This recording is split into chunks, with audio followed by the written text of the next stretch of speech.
Club को join किए almost 5 months हो गए हैं। और इन 5 मंथ्स में मैंने अपना हेल्दी 5 kg वेट रिड्यूस किया है, साथ ही साथ अपनी एसिडिटी को भी ठीक किया है और अपने माइंडसेट को बहुत अच्छा किया है। और जैसे ही मेरा वेट रिड्यूस हुआ है तो मेरे नीज की प्रॉब्लम, जो नीज में पहले बहुत दर्द होता था, वो अब ठीक हो गया है।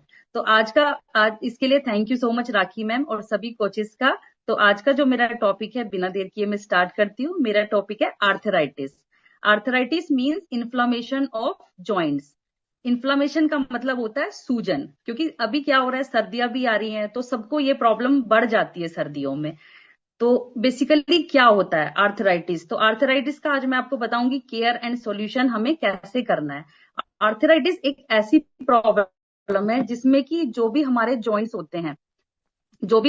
होते हैं उसमें पेन होता है, स्टिफनेस हो जाती है और जकड़न हो जाती है। और जैसे जैसे विंटर है तो ये समस्या बढ़ जाती है। अब आप सब जैसे कि जानते ही हैं कि जॉइंट्स क्या होते हैं। जॉइंट्स होते हैं जहां पे हमारी दो बोन्स आपस में मिलती है, उनको जॉइंट्स कहते हैं। जैसे कि हमारा रिस्ट है, हमारी एल्बो है, हमारे नीज है, एंकल है, तो ये सभी शोल्डर है, नेक है, तो ये सभी जॉइंट्स का ही पार्ट है। तो हमारे जॉइंट्स के बीच में बेसिकली क्या होता है, एक सॉफ्ट कुशन होता है जिसको कार्टिलेज बोलते हैं। ये कार्टिलेज धीरे धीरे या तो जैसे जैसे एज बढ़ती है उसकी वजह से, या फिर जैसे जैसे कभी कभी क्या होता है, हमारा इम्यून सिस्टम हमारे जॉइंट्स पर अटैक करता है, उसकी वजह से ये प्रॉब्लम आर्थराइटिस की हो सकती है। इसमें क्या होगा, पेन होता है, मूवमेंट चलने फिरने में बहुत दिक्कत होती है। और जैसे कि अब इंडिया में भी और पूरे वर्ल्ड में इसकी अवेयरनेस है, तो 12 अक्टूबर को every year world arthritis day मनाया जाता है, जिसमें क्या होता है कि हम जागरूक करते हैं सभी लोगों को कि वो इस बीमारी को छोटा ना समझे, क्योंकि ये पेन थोड़े टाइम शुरू होके धीरे धीरे ये बढ़ता चला जाता है। तो आज मैं आपके सामने इसके से रिलेटेड दो चीजें क्लियर करना चाहूंगी कि एक तो ये सर्दियों में क्यों बढ़ जाता है, और दूसरा ये वुमेन्स को ही क्यों ज्यादा होता है। मेंस को ये कम होता है, वुमेन्स में क्यों ज्यादा होता है। तो आर्थराइटिस बेसिकली सर्दियों में क्यों बढ़ जाता है, तो पहले मैं इसके बारे में बताना चाहूंगी। तो सर्दियों में बेसिकली क्या होता है, जो ठंड की वजह से जो हमारी मसल्स हैं और जो हमारे लिगामेंट्स हैं वो जो है स्टिफ हो जाते हैं। स्टिफ होने की वजह से ब्लड सर्कुलेशन कम हो जाता है और हमारा जॉइंट्स जो है वो स्वेलिंग आ जाती है, रेड हो जाता है और चलने फिरने में दिक्कत हो सकती है। ब्लड सर्कुलेशन धीमा होने की वजह से क्या होगा कि ठंड में जो ब्लड सर्कुलेशन कम होता है, हमारी जो ब्लड वेसल्स है बेसिकली वो सिकुड़ जाती हैं। सिकुड़ने से जो भी ऑक्सीजन है या जो न्यूट्रिएंट की सप्लाई हमारे जॉइंट्स में होनी चाहिए बेसिकली, वो कम होती है या फिर ना के बराबर होती है। तो उसकी वजह से विंटर्स में हमारा जो जॉइंट्स में पेन है वो बढ़ जाता है। आर्थराइटिस को हम बोलते हैं कि ये विंटर की वजह से नहीं होता, लेकिन विंटर में इसकी समस्या बढ़ जाती है क्योंकि ब्लड सर्कुलेशन की प्रॉब्लम हो जाती है। दूसरा मेरा वो है कि ये क्यों वुमेन्स को ही ज्यादा होता है। एक्चुअली क्या होता है कि वुमेन्स में 30 to 50 एज के बीच में एक हार्मोन होता है एस्ट्रोजन, उसका लेवल धीरे धीरे डाउन होना शुरू हो जाता है। क्योंकि वो डाउन होगा तो कैल्शियम का एब्जॉर्प्शन हमारी बॉडी में कम होता है, जिसकी वजह से भी ये आर्थराइटिस की समस्या हो सकती है। आजकल यंग एज में भी बहुत ज्यादा होती है।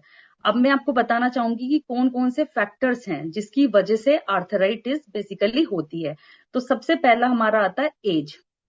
जैसे जैसे हमारी एज बढ़ती है, हमारा जो ये कार्टिलेज है, सॉफ्ट कुशन है, ये घिस जाता है। घिसने से क्या होगा, हड्डियां जो होती हैं, जॉइंट्स जो होते हैं वो आपस में रगड़ते हैं। रगड़ने की वजह से हमें चलने में दिक्कत आती है, पेन होता है और स्वेलिंग हो सकती है। दूसरा इसका रीजन है ओवरवेट। जैसे कि अभी सभी जानते हैं कि ओवरवेट तो मोस्टली बीमारियों का जो है घर है। तो ओवरवेट में क्या होता है, हमारा नीज पे हमारे जो एंकल्स हैं या हिप जॉइंट्स हैं उनमें ज्यादा प्रेशर पड़ता है। ज्यादा प्रेशर पड़ने की वजह से भी आर्थराइटिस हो सकता है। तीसरा इसका रीजन है वीक इम्यून सिस्टम। जब हमारी इम्यूनिटी वीक होती है, या कई बार क्या होता है कि हमारा इम्यून सिस्टम जब अपने ही जॉइंट्स को अटैक करता है, तो उस टाइम पे भी ये समस्या हो सकती है। उसके बाद आता है ओल्ड इंजरी। ओल्ड इंजरी में क्या होता है कि कई बार हमें जैसे चोट लग गई होती है कहीं किसी जॉइंट्स पे, उसके बाद विंटर्स में वो फिर से जो है उभर के आती है, क्योंकि उसमें क्या होता है, ठंड की वजह से वही प्रॉब्लम हो जाती है, ब्लड सर्कुलेशन कम हो जाता है और वो पेन कहते हैं ना, ठंडी में हमारा दोबारा आ गया है।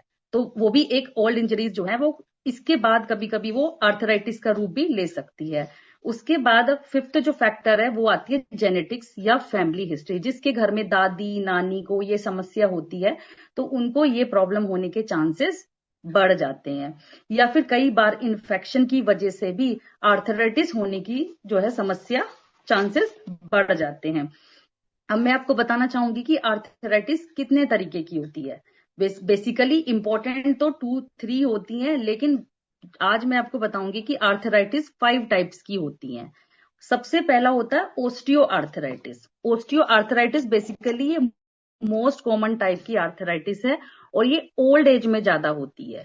मैंने जैसे बताया कि जैसे जैसे लेडीज मीनोपोजल की तरफ जाती है, हार्मोनल लेवल डाउन होता है, कैल्शियम एब्जॉर्प्शन कम होता है, तो ये भी एक रीजन है। तो ओस्टियो आर्थराइटिस बेसिकली जब एज बढ़ती है तो घुटने में जो ग्रीस है वो कम होने लगता है, कार्टिलेज पतला हो जाता है, बोन्स रगड़ने लगती है, जिसकी वजह से ये ओस्टियो आर्थराइटिस हो जाती है। और चलने फिरने में प्रॉब्लम होती है। बेसिकली ये कहाँ होती है? नीज में होती है, हिप्स में होती है। मोस्ट कॉमन टाइप की आर्थराइटिस है। उसके बाद सेकंड आता है रिमेटॉइड आर्थराइटिस। मोस्टली वुमेन्स में 30 to 50 एज ग्रुप में ये आर्थराइटिस मोस्ट कॉमन आज के टाइम में होती जा रही है। इसमें क्या होता है कि जो हमारा इम्यून सिस्टम है वो हमारे ही जॉइंट्स को अटैक करता है। इसको इसलिए ऑटो इम्यून आर्थराइटिस भी कहते हैं। इसकी वजह से क्या होगा, जो हमारे जॉइंट्स है उसमें जकड़न होती है, पेन होता है, सूजन आ जाती है और हमें मूवमेंट में दिक्कत आती है। और इसमें कई बार क्या होता है, ऐसा नहीं है कि ये खाली एक ही जॉइंट में हो, ये कई जॉइंट्स को अफेक्ट कर सकती है। जैसे हाथों की उंगलियों में आजकल यंग एज में काफी पेन हो रहा है, तो इसको मैं आपको एक्सरसाइज भी आज आपको बताऊंगी कि कैसे हम जो है इसको रिड्यूस कर सकते हैं। उसके बाद आता है थर्ड टाइप की जो आर्थराइटिस होती है, वो होता है गाउट, जिसको बोलते हैं गठिया। गठिया बेसिकली क्या होता है, जब हमारे यूरिक एसिड के क्रिस्टल हमारे जॉइंट्स में जमा होने लगते हैं तब वो गठिया बीमारी कहलाती है। इसमें बेसिकली जो हमारे पैर के अंगूठे होते हैं वो जो है उसमें पेन होता है और हील में पेन होता है, और ये भी एक ऑटो इम्यून डिसीज है। और जब ये क्रिस्टल ज्यादा बढ़ जाते हैं तो कई बार ये हमारी किडनीज वगैरह को भी इफेक्ट करते हैं, जिसकी वजह से ये प्रॉब्लम होती है। तो गाउट में बेसिकली एक तो ये ऑटो इम्यून डिसीज है और इसमें पैरों के अंगूठे, कई बार आपने देखा होगा कुछ लेडीज या कुछ जेंट्स के जैसे जैसे एज बढ़ती है तो उनके जो पैर के अंगूठे हैं या उंगलियां डिफॉर्म हो जाती है। मीन्स जो उनकी नॉर्मल जो उनकी जो वो है, नॉर्मल उनकी सिचुएशन है या नॉर्मल उनकी फिगर है वो चेंज हो जाती है, वो टेढ़ी मेढ़ी हो जाती है अंगूठे उंगलियां पैरों की। तो वो बेसिकली गाउट की वजह से ही होती है। फिर फोर्थ टाइप की जो आर्थराइटिस होती है वो होती है psoriatic arthritis. Psoriatic arthritis, psoriasis basically ये स्किन की डिसीज है। बेसिकली ये स्किन की डिसीज है और जब ये डिसीज बढ़ जाती है तो उसके बाद ये हमारे जॉइंट्स को भी इफेक्ट करती है। तो उसमें जो हमारे जो पेन होता है जॉइंट्स में, वही स्टिफनेस होती है। फिर अब हम ये सोचते हैं कि ये आर्थराइटिस बच्चों में नहीं हो सकती, लेकिन आजकल बच्चों में भी ये आर्थराइटिस हो सकती है, जिसको हम जुवेनाइल आर्थराइटिस कहते हैं। इसमें बच्चों की बोन्स वगैरह अर्ली एज में थोड़ी टेढ़ी हो जाती हैं, पेन होता है, कैल्शियम की कमी हो जाती है, क्योंकि आजकल लाइफ स्टाइल ऐसा है, आज का जो है खाना पीना ऐसा है। उसके बाद मैं बताऊंगी कि आपको अब इसका ट्रीटमेंट क्या है। आर्थराइटिस को कभी भी पूरी तरीके से ठीक नहीं किया जा सकता, लेकिन लाइफस्टाइल चेंजेस से, रेगुलर एक्सरसाइज से इसको कुछ हद तक क्योर किया जा सकता है। तो इसके लिए सबसे पहले रेगुलर एक्सरसाइज, जैसे कि हमारे क्लब में भी कराया जाता है, रेगुलर एक्सरसाइज बहुत इंपॉर्टेंट है। इसमें आप 30 मिनट्स की वॉक कर सकते हैं या फिर एरोबिक्स कर सकते हैं, और मतलब जितना आप कर सकते हैं अपनी बॉडी को, अपने जॉइंट्स को मूवमेंट उतना ही करिए, ज्यादा फोर्सफुली नहीं करिए। तो चलिए, आप लोग रेडी हैं मेरे साथ कुछ एक्सरसाइज करने के लिए? कुछ योगा पोजेज में बताऊंगी हैंड्स की मूवमेंट के, तो वो हम लोग करते हैं। आप लोग रेडी हैं तो प्लीज एक थंब से मेरे को बताइए कि आप रेडी हैं।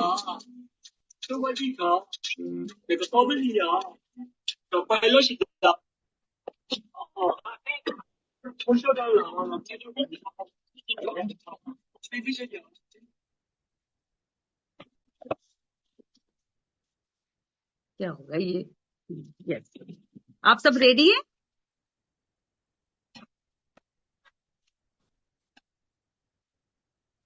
तो चलिए फिर स्टार्ट करते हैं हैंड्स की मूवमेंट, जो कि हमें सर्दियों में हमारे पेन से राहत दिलाती है।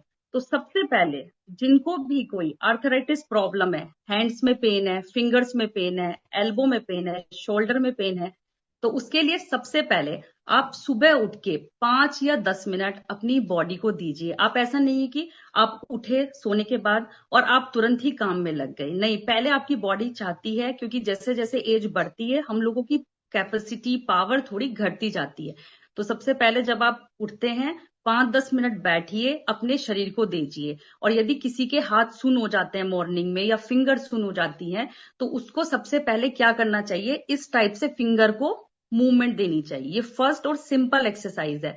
इसको करने से क्या होगा, यदि हमारी फिंगर रात में स्टिफ हो गई है या झंझनाहट हो रही है या पेन हो रहा है, तो हमें इस टाइप से 10 टाइम्स एटलीस्ट मॉर्निंग में बेड पे बैठे बैठे ही हम इस एक्सरसाइज को कर सकते हैं। इस टाइप से जैसे हम लड्डू बनाते हैं ना, उस टाइप से हम करेंगे तो हमारी फिंगर्स की मूवमेंट होगी। जब हमारी फिंगर्स की मूवमेंट होगी तो ऑब्वियसली पेन कम हो जाएगा। फिर जो सेकंड है, दोनों हाथ को रब करेंगे। यदि किसी की फिंगर में ज्यादा पेन है तो दोनों हाथ को ऐसे रब करेंगे। इसके बीच में क्या होगा, गर्माहट आएगी। गर्माहट आने के बाद इस गर्माहट को फिंगर के बैक साइड में ऐसे रब करेंगे, दोनों हाथों में ऐसे। इसको करने से क्या होगा, ब्लड सर्कुलेशन अच्छा होगा और तुरंत ही जो झंझनाहट है और सुन्ननेस है उसमें आराम मिलेगा। जो तीसरी एक्सरसाइज है, हम क्या करेंगे, तीसरी एक्सरसाइज में दोनों हाथों को अपने ऐसे खोल लेंगे और सर्कुलर मूवमेंट में अपने हाथों को मुट्ठी बना के ऐसे घुमाएंगे। पहले क्लॉकवाइज घुमाएंगे 5 टाइम्स, उसके बाद फिर एंटी क्लॉकवाइज घुमाएंगे ऐसे। तो इससे क्या होगा, जो हमारी रिस्ट में पेन है या स्टिफनेस है वो कम होती है। उसके बाद जो नेक्स्ट एक्सरसाइज करेंगे, हम ऑल्टरनेट उससे हाथों को शोल्डर पे टच करेंगे। ये पूरे शोल्डर की और हैंड की मूवमेंट है। इससे भी सर्दियों में हमें बहुत फायदा मिलता है। एटलीस्ट 10 टाइम्स करेंगे हम दोनों हाथों से, लाइक दिस। उसके बाद दोनों हाथों को एक साथ करेंगे, 5 टाइम्स ही करते हैं हम, लाइक दिस। उसके बाद साइड में करेंगे 5 टाइम्स, 3, 4, 5। उसके बाद अप साइड 1, 2, 3, 4, 5। तो आप जब इस एक्सरसाइज को कर रहे हैं तो आप फील कर रहे होंगे कि पूरा हाथ और आपके पूरे शोल्डर इन्वॉल्व हैं। उसके बाद शोल्डर की रोटेशन करेंगे 5 टाइम्स, लाइक दिस। फिर डाउन साइड 2, 3, 4, 5। फिर कुछ स्ट्रेचिंग करेंगे, जैसे ये वाली एल्बो को, मतलब लेफ्ट हैंड की एल्बो को राइट हैंड की एल्बो से पीछे पुल बैक करेंगे इसको ऐसे। तो इससे जितने भी यहाँ के जॉइंट्स हैं, ये शोल्डर के जॉइंट्स है, चेस्ट वाले हैं, ये सब स्ट्रेच होंगे। तो ये बेसिकली हमारे हैंड्स की मसल्स को एक्टिवेट करने के लिए है, नर्व्स को। तो यदि ये सिंपल सी एक्सरसाइज आप मॉर्निंग में 5 to 10 मिनट्स करते हैं तो आपके हाथों में जो पेन होता है ठंड की वजह से, वो बहुत हद तक कम हो जाएगा। दूसरा, पैरों की भी इसके साथ में कर सकते हैं। तो पैरों में जैसे आप बेड पे या तो लेटे लेटे कर सकते हैं या बैठ के पैरों को ऐसे रखेंगे, फिर पैरों को अप डाउन लाइक दिस ऐसे करेंगे। स्ट्रेट रखना है इसमें पैरों को। तो इससे जो नीज की मसल्स हैं, काफ मसल्स हैं, उसमें मूवमेंट आएगी और वो कंफर्टेबल होगी। फिर साइड में हम लोग ऐसे कर सकते हैं, फिर रोटेट कर सकते हैं ऐसे क्लॉकवाइज 5 टाइम्स, एंटी क्लॉकवाइज। तो इस तरह से जो पैरों में जकड़न हो जाती है, हाथों में जकड़न हो जाती है, वो इन एक्सरसाइज से जो है काफी हद तक कम हो सकती है। क्योंकि मेडिकेशन हर चीज का सोल्यूशन नहीं है। मेडिसिन तो जब खानी चाहिए जब बहुत ज्यादा प्रॉब्लम हो या डॉक्टर प्रिस्क्राइब करे। हमें बहुत सारी चीजों को अपने आप ही काफी हद तक ठीक कर लेना चाहिए। हेल्दी लाइफ स्टाइल से वॉकिंग बहुत जरूरी है इसके लिए। उसके बाद आता है कि योगा, ये तो मैंने आपको योगा बता दिया। फिर उसके बाद आता है कुछ स्ट्रेचिंग एक्सरसाइज होती है। जैसे इसमें क्या होता है, यदि किसी के नीज में ज्यादा पेन रहता है तो हमें क्या करना है, हमारे जो नीज हैं, हमारी जो थाइज है, उनको हमें जो है थोड़ा सा स्ट्रेच करना है, उनको थोड़ा सा स्ट्रोंग बनाना है, जो कि नीज को हमें सपोर्ट करे। उसके बाद क्या होता है कि साइकिलिंग कर सकते हैं, जैसे लेटे लेटे हम साइकिलिंग। अब क्या होता है इसमें, ये नहीं कि आपको पेन हो रहा है तो आप मूवमेंट बंद कर देंगे, आर्थराइटिस की प्रॉब्लम और बढ़ जाएगी। तो जब भी आपको पेन है जितना आप हल्के हल्के से कर सकते हैं एक्सरसाइज स्टार्ट करिए। तो इसमें साइकिलिंग, लेटे लेटे बेड पे आप दोनों पैरों को ऐसे ऐसे क्लॉकवाइज 5 टाइम्स, फिर एंटी क्लॉकवाइज, ऐसे जो है साइकिलिंग करने से क्या होगा, नीज के जो जॉइंट्स है वो एक्टिव होंगे, वहां पे ब्लड सर्कुलेशन अच्छा होगा, और आपका धीरे धीरे जब आप इसको रूटीन में करेंगे तो आपका बहुत हद तक पेन कम हो जाएगा। उसके बाद जो सेकंड आता है वो आता है warm and cold therapy. Warm therapy में बेसिकली क्या होता है, हम अपने जॉइंट्स की, अब पैरों को और हाथों को बेसिकली क्या होता है, हम गर्म पानी में नमक डाल के कुछ टाइम के लिए डिप कर सकते हैं, जिससे कि जो हमारे हाथों की और पैरों की उंगलियों में जो सूजन है वो कम हो सकती है। फिर एक आता है कोल्ड थेरेपी। आपने देखा होगा कि जब भी किसी को फ्रैक्चर वगैरह होता है तो क्या करते हैं डॉक्टर, उस टाइम पे वार्म थेरेपी नहीं देते, क्योंकि ये थेरेपी भी अलग अलग टाइम पे अलग अलग टाइप की दी जाती है। तो जब जॉइंट्स में फ्रैक्चर हो जाता है या किसी बोन में फ्रैक्चर हो जाता है तो वहां की जो मसल्स जब स्वेलिंग हो जाती है उसको रिलैक्स करने के लिए उस टाइम पे डॉक्टर जो है कोल्ड थेरेपी देते हैं। उससे क्या होता है, सूजन कम हो जाती है। तो जैसे आपके यदि विंटर्स में हाथों की उंगलियों में या पैरों की उंगलियों में प्रॉब्लम बढ़ रही है तो आप कुछ टाइम 10 से 15 मिनट पैरों को वार्म वाटर में डिप करके बैठिए। इससे आपका ब्लड सर्कुलेशन अच्छा होगा और आपकी प्रॉब्लम बहुत हद तक शॉर्ट आउट हो जाएगी। उसके बाद जो तीसरा मेन इंपॉर्टेंट फैक्टर आता है वो है वेट मैनेजमेंट। जैसा कि सभी जानते हैं जितना ज्यादा वेट होगा उतना ज्यादा हमारे नीज पे एंकल्स पे लोड होगा। तो यहाँ पे मेन मिशन यही है कि वेट रिड्यूस करना, हेल्दी लाइफ स्टाइल से रिड्यूस करना। तो यदि आपका वेट रिड्यूस होता है तो वो भी आर्थराइटिस की प्रॉब्लम को 40 to 60% कम कर सकता है। फिर अब मैं आपको बताना चाहूंगी कुछ डाइट्स होती हैं एंटी इंफ्लामेटरी डाइट। यदि हम जैसे इसमें इस क्लब में बहुत सारी चीजें ऐसी हैं जो आर्थराइटिस से रिलेटेड ऑलरेडी दी जा रही हैं। जैसे आप सभी जानते हैं यहाँ पे मॉर्निंग में मेथी पानी आता है, तो मेथी एक बहुत अच्छा एंटी इंफ्लामेटरी है। तो उसको रात को सोक करते हैं, सुबह में बॉईल करके या ऐसे ही उसको पानी को पीते हैं, तो वो भी कुछ हद तक हमारी दर्द और सूजन को कम कर देता है। फिर दूसरा आता है गोल्डन मिल्क। गोल्डन मिल्क भी इस क्लब में दिया ही जाता है। जैसे कल की डाइट में भी गोल्डन मिल्क था, इवनिंग में ले सकते हैं या नाइट में, जिसको भी सूट करता है। तो गोल्डन मिल्क में बेसिकली वही है, टर्मेरिक है, टर्मेरिक भी में भी करक्यूमिन होता है जो कि बहुत अच्छा एंटी इन्फ्लामेटरी होता है। उसमें ब्लैक पेपर जरूर ऐड करेंगे, थोड़ा सा पिंच ऑफ ब्लैक पेपर दूध में हल्दी के साथ ऐड करने से क्या होता है, जो उसके जो गुण है वो बढ़ जाते हैं वो, और डाइजेशन इजी हो जाता है। थर्ड आता है, जैसे आजकल बड़ा आंवला वगैरह चल रहा है, जैसे आंवला चल रहा है, आंवला भी विटामिन सी होता है, तो जित आयरन है, पालक है, मेथी है, बथुआ भी इसका बहुत अच्छा सोर्स है। जैसे सर्दियों में ही बथुआ आता है, तो बथुआ क्या करता है, हमारी बॉडी को वार्म करने में हेल्प करता है, और जब हमारी बॉडी वार्म होती है तो हमारी बहुत सारी प्रॉब्लम खुद ही सॉर्ट आउट हो जाती है, क्योंकि हमारे जॉइंट्स में गर्माहट आएगी और ब्लड सर्कुलेशन अच्छा होगा तो ये प्रॉब्लम नहीं आएगी। फिर आपका लहसुन होता है, ये सब जो है एंटी इन्फ्लामेटरी डाइट में ही आते हैं। अब यही है कि जो आयरन है और जो जितने भी वेजीज में विटामिन हैं, ये बेसिकली क्या करते हैं, हमारे जॉइंट्स को सपोर्ट करते हैं। जो इसमें न्यूट्रिएंट्स है वो सपोर्ट करते हैं। जब हमारे न्यूट्रिएंट्स के पास हेल्दी डाइट होगी तो हमारे जॉइंट्स अच्छे से काम करेंगे। उसके बाद यदि हमें लाइफस्टाइल हमें अच्छी रहेगी, खाना पीना अच्छा रहेगा, रेगुलर एक्सरसाइज रहेगी, तो बहुत हद तक हम इस आर्थराइटिस की प्रॉब्लम को कम कर सकते हैं। उसके बाद आता है मसाज थेरेपी। मसाज थेरेपी में बेसिकली जैसे अभी विंटर्स चल रही हैं तो अलग अलग टाइप के तेल होते हैं, जैसे सेसेमी ऑयल होता है, तिल का तेल है, या फिर जैसे हमारा सरसों का तेल है। जैसे हमारी दादी नानी भी आपने देखा होगा घर में ही सरसों के तेल में अजवाइन और लहसुन की कलियां और जो है तेज पत्ता, कुछ खड़े मसाले, हल्दी वगैरह डाल के पका लेती थी। और जब विंटर्स आ जाती थी तो इस ऑयल से अपने नीज को, अपने जॉइंट्स को जो है मसाज करती थी। तो वो भी बहुत हद तक हमारे जो है पेन को कम करता है, स्टिफनेस को कम करता है और ब्लड सर्कुलेशन को अच्छा कर देता है। इसके बाद आता है जॉइंट्स प्रोटेक्शन। अब मैं कुछ चीजें आपको ऐसे बताऊंगी कि कैसे हमें विंटर्स में भी और रेगुलरली कैसे अपने जॉइंट्स को प्रोटेक्ट करना चाहिए। तो इसके लिए कुछ बातों का ध्यान देना चाहिए, जैसे किसी भी पोस्चर में लंबे समय तक नहीं बैठना चाहिए। यदि आप बैठे बैठे ऑफिस का काम कर रहे हो या कुछ करो तो बीच बीच में 5-10 मिनट का ब्रेक लीजिए और थोड़ा वॉकिंग करिए। उससे क्या होगा, आपके जॉइंट्स एक्टिव होंगे। दूसरा, कभी भी हैवी वेट अवॉइड करें। तीसरा, बैठने उठने में यदि आपको दिक्कत हो रही है तो आप सपोर्ट लीजिए। ऐसा नहीं है कि आप, उम्र बढ़ रही है, कार्टिलेज भी घिस रहा है और कैल्शियम भी कम हो जाता है बॉडी में, तो ऐसा नहीं कि आप जो है झटके से उठना है, नहीं, आप सपोर्ट लेके उठ सकते हैं। फिर पैरों में जिनकी एडियो में दर्द रहता है, फिंगर्स में दर्द रहता है, वो सॉफ्ट कुशनिंग जो शूज आते हैं उनको आप पहन सकते हैं।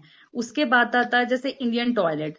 आजकल जो गांवों में अभी भी कुछ घरों में ऐसे होता है कि इंडियन टॉयलेट यूज करते हैं, तो वो भी जो हमारे नीज है, एंकल्स हैं, उनमें बहुत ज्यादा प्रेशर डालते हैं। और यदि कोई लेडी या कोई जेंट्स ओवरवेट है तो उसमें फिर प्रेशर और ज्यादा बढ़ जाता है, तो फिर बहुत दिक्कत होती है उठने बैठने में। एक और इसमें इंपॉर्टेंट चीज है, जैसे अभी विंटर्स हैं और पेन थोड़ा बढ़ जाता है नीज वगैरह में, तो उसके लिए आप नी कैप आती है ना, नी कैप पहन के वॉक करिए।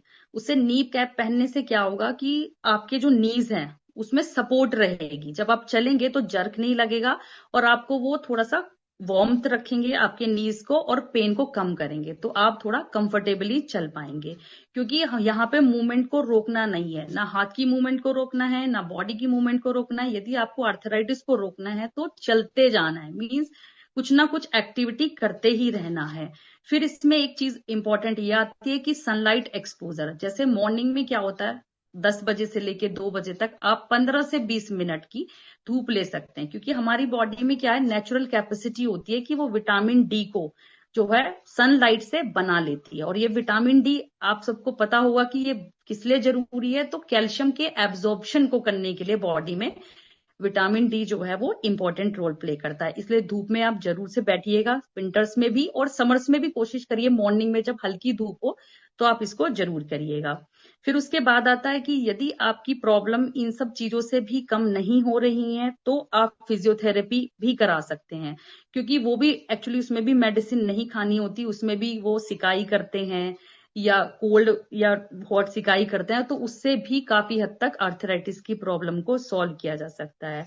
अब मेन कंसर्न यही है कि आर्थराइटिस जब एक बार बॉडी में हो जाती है तो वो कभी भी नहीं जाती है। जाएगी कैसे, जब हम रेगुलर एक्सरसाइज करेंगे, हेल्दी डाइट को फॉलो करेंगे और डिसिप्लिन में रहेंगे, तब इसको बहुत हद तक कम किया जा सकता है। क्योंकि यदि आप डॉक्टर के पास जाएंगे, वो क्या करेंगे, मेडिसिन दे देंगे, मेडिसिन देंगे, कुछ टाइम तक आप मेडिसिन खाओगे, दर्द दूर हो जाएगा, लेकिन वो परमानेंट सॉल्यूशन नहीं है। परमानेंट सॉल्यूशन इसका आपके अपने ही पास है, जिसमें आपको हेल्दी डाइट, रेगुलर एक्सरसाइज, जो कि क्लब में सब कुछ कराया जाता है, उससे ही आपको बेनिफिट मिलेगा। तो आई होप आज का सेशन आपको समझ में आया होगा। बीच में थोड़ा मेरे लैपटॉप में डिस्टरबेंस हो गया था, उसके लिए sorry. Thank you so much. आप सब खुश रहिए, हैप्पी रहिए, स्वस्थ रहिए और बहुत जबरदस्त रहिए।